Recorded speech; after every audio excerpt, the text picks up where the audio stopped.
Now I have the pleasure of introducing a man who is very important in my life at the moment.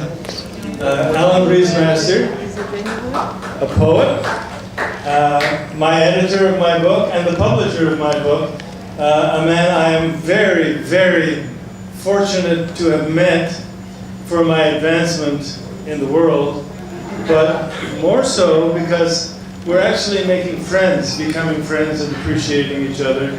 And that's an amazing gift. The one thing, a few things I'd like to tell you about his poetry. For one thing, of all the poets that I know, his is, I feel, most like mine. For one thing. I could be right, I could be wrong, you could agree or not, but that's how I feel about it. So naturally I like it.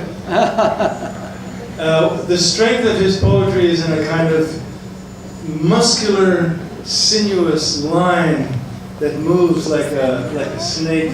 It moves like a liana circling a tree trunk and going wherever it will, creating rhythms of its own, but which are not, sometimes subtle, but often very, very bold. And he writes about things that are very close to his heart and makes them very articulate. So, without any further, Allan, if you'd come up and honor us with a poem. Allan Briesmaster.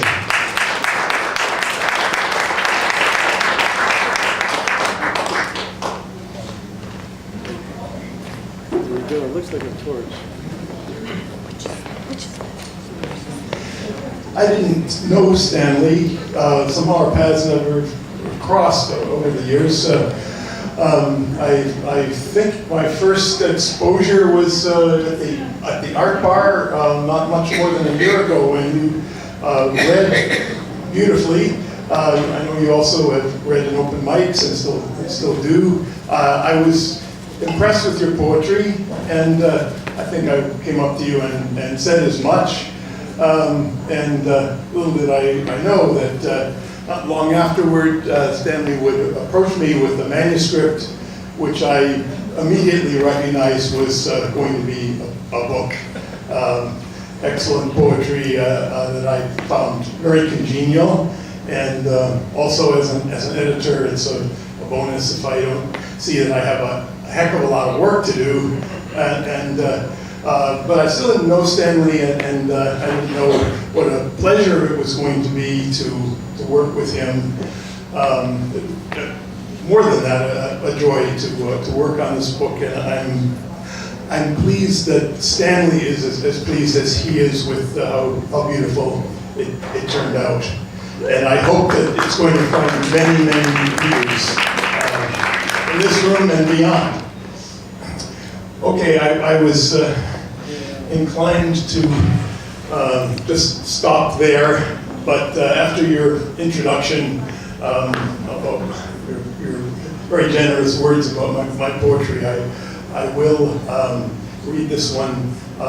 Stanley suggested that family could well be a good theme, considering well, a lot of the people in this room, and also when I saw the photographs going back in the generations, I thought, well, all right, I will read this poem called Grandparents, which is about my maternal grandparents.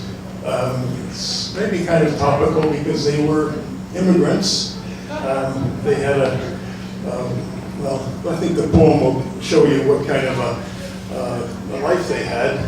And I had the wonderful experience for just a year when I was 10 years old of my mother, sister, and I living in their home.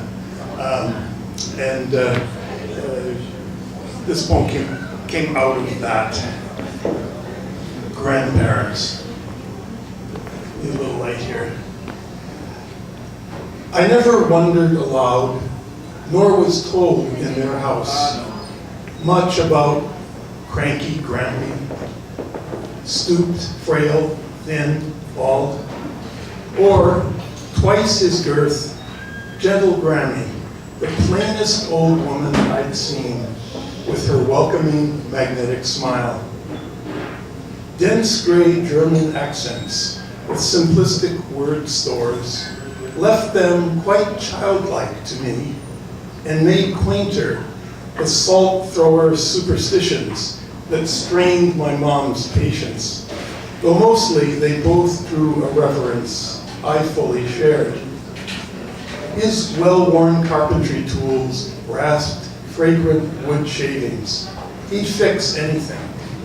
She cooked roasts, mashed potatoes, peas, beets, and thick-crusted pies. Beans and carrots were tended out back. In front, red roses. Indoors, velvet African violets. A lilac stood at the side toward the engine plant's large parking lot. Summers, he'd pluck the metal beetles off the roses, drop them in oil.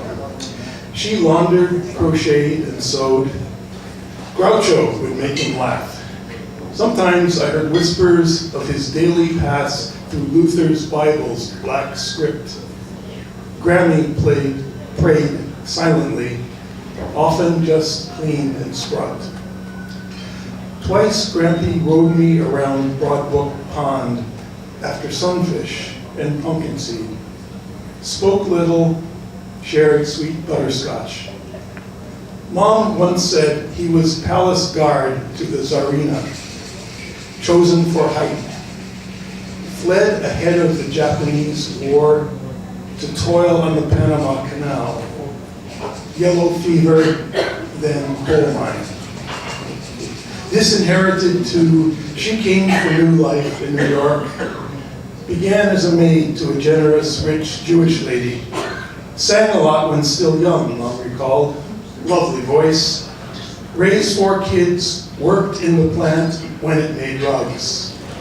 In her big flower dress, Grammy always gave me the best hugs. And here's a hug for Stanley. Oh, yeah.